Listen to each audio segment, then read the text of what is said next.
A federal proposal tied to a government spending bill could soon reshape the hemp industry, making many CBD products illegal. Critics, though, warn it could eliminate products patients rely on every day. New at 4, Samantha Cavalli brings us a closer look at what's at stake.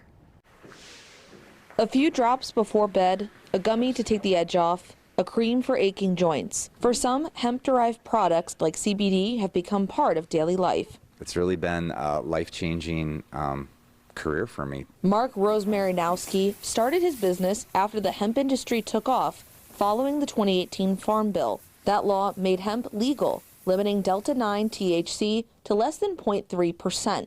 As somebody who had never used cannabis prior to growing it, I would have thought that it was a gateway drug and all these other things, and medical benefits are unreal. But now a new federal proposal could shift the rules entirely. Instead of measuring THC by percentage in the plant, the provision would ban any product with more than 0.4 milligrams of THC total per container, eliminating most products currently on the market. We're not talking about a product that has psychoactive effects.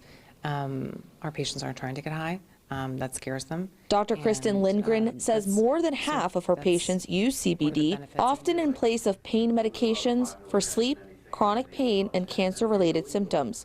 She says what's missing now is understanding. I think we need to look at this from a wellness standpoint, a small business standpoint, and making sure that the people making those decisions understand what all this impacts is important. When you see people's lives change, it just it changes you as well, and you realize you're doing something for the greater good of your brothers and sisters and humanity. As it stands, the federal ban would take effect in November 2026. In Denmark, Samantha Cavalli, Action 2 News.